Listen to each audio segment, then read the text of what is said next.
शास्त्र कहते हैं अपनी कुल आय में से 10% परमार्थ के कार्य के लिए खर्च करने चाहिए।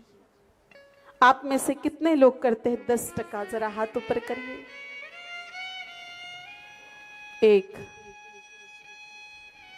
2 3 4 5।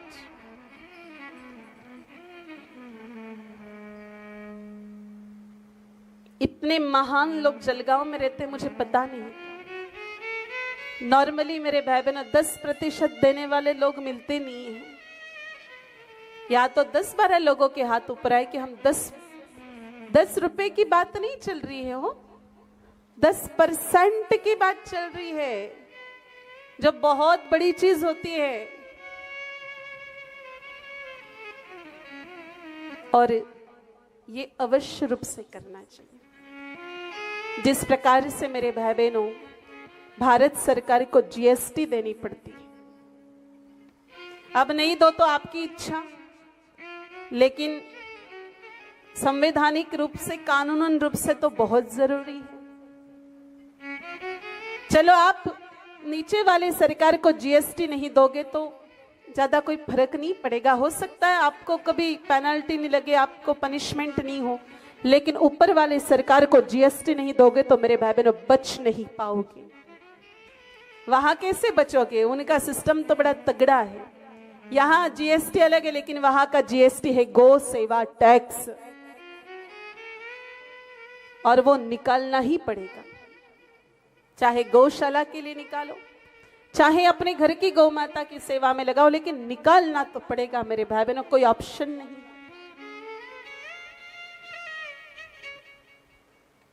और आप सोचो कि हम नहीं निकालेंगे तो क्या फर्क पड़ेगा? फिर अंतिम समय फाड़नी पड़ेगी छाती, डॉक्टर डालेंगे छाती में छल्ले, फिर बाईपास सर्जरी होगी। मेरे भाई बहनों छाती भी फाड़ो और खाने में भी परहेज रखो, इससे अच्छा है कि पहले ही दान देकर के निपटारा कर दो। देखो भगवान अपने स्तर पर लेगा, ये बात पक्की, वो छोड़ने वाला तो नहीं है। तो इससे अच्छा है दे के छुट्टी करो ना और बढ़िया रहो मजे से। दान करने वाले लोगों से मेरे भाई बहनों भगवान सदा ही प्रसन्न रहते हैं। जिस प्रकार से शरीर में ब्लड का सर्कुलेशन जरूरी है, उसी प्रकार से जीवन में धन का सर्कुलेशन भी बहुत जरूरी है। धन एक जगह पड़े सड़ने लग जाता है। धन की 3 गति होती है मेरे भाई बहनों। सबसे श्रेष्ठ गति बताई है दान, दूसरी गति बताई है उपभोग, और तीसरी गति बताई है विनाश। या तो आप दान कर दो, या तो आप उसका उपभोग करो, या तो फिर उसका नाश हो जाएगा, लेकिन होगा तीनों में से एक। और इसलिए महापुरुषों ने तो ये भी कहा है मेरे भाई बहनों,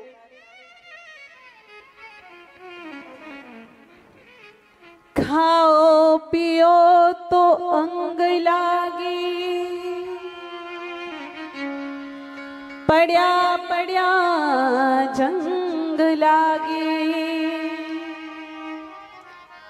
दान करो तो ही संग लागे।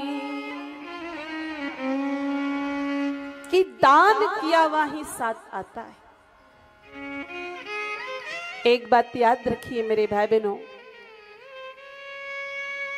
जब भी किसी व्यक्ति बच्चे का जन्म होता है, नवजात शिशु के हाथ देखना, उसके हाथ की मुट्ठी बंद होती है, बंद मुट्ठी के साथ आता है। इस बंद मुट्ठी में क्या है? पूर्व जन्म के दान धर्म कर्म जो उसने किए थे वो इस जन्म में साथ लेकर के आता है, और उसी के अनुसार वो सुख और दुख भुगतता है। और इन सभी दानों में भेद मत करिएगा। जिसको कभी गोविंद के दर्शन करने हो मेरे भाई बहनों, जिसके हृदय में ये भाव हो, 8 वर्ष के बालक के रूप में दर्शन दे सकता है, और दुनिया के किसी कोने में कन्हैया मिलेगा कि नहीं मिलेगा इसकी कोई गारंटी नहीं है। अगर कलयुग में कन्हैया के दर्शन करने हैं तो वो गौ के बीच में मिलेगा, ये बात पक्की है। ये बात बड़े बड़े संत महंत साधु मुनि ऋषियों की वाणी है।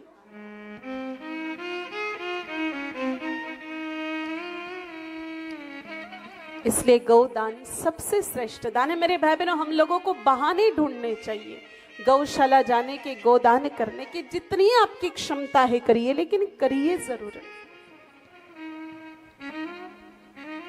एक बार जब राम सेतु का निर्माण हो रहा था, बंदर बड़े बड़े पत्थर उठा रहे थे।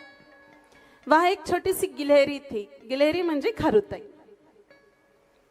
तो वो खारुताई क्या करती, मिट्टी में जाती, पीठ पर मिट्टी लाती और पत्थर पर डालती। वो सुबह से ये की काम कर रही थी। तो राम जी का ध्यान गया और राम जी ने खारुताई को, गिलहरी को अपने हाथ पे लेकर के कहा, अरे खारुताई, तो सुबह से मिट्टी ला ला करके पत्थर पर डाल रही, इससे क्या होगा? तो खारुताई ने कहा कि प्रभु, भले ये बंदर बड़े बड़े पत्थर उठा रहे हैं, लेकिन इनका दिमाग तो है नहीं। इनको कितने ये पत्थर नुकीले हैं, आपके चरण कितने कोमल हैं प्रभु। जब आप इन पत्थरों पर चलेंगे तो आपके कोमल कोमल चरणों को ये पत्थर चुभेंगे, इसलिए मैं इस पर मिट्टी डाल के जा रही हूं। तब प्रभु श्री राम जी ने कहा, रे खारुताई, तू तो इतनी सी है, ये राम से तो इतना बड़ा है, तेरी आखी जिंदगी निकल जाएगी तो भी ये पुल पर, इस सेतु पर आप मिट्टी नहीं डाल पाओगे। तो खारुताई ने कहा, भगवान ये मेरी प्रॉब्लम नहीं है, आपकी प्रॉब्लम है। भाई मुझे जितना सामर्थ्य दिया है उतना तो मैं कार्य कर ही रही हूं। अब करते करते प्राण निकल जाए ये बात अलग है, लेकिन जब तक प्राण है तब तक तो हम ये कार्य करते रहेंगे। तो इस प्रकार से जितना सामर्थ्य प्रभु ने दिया है उसके अनुसार कार्य जरूर करो और दान जरूर करो।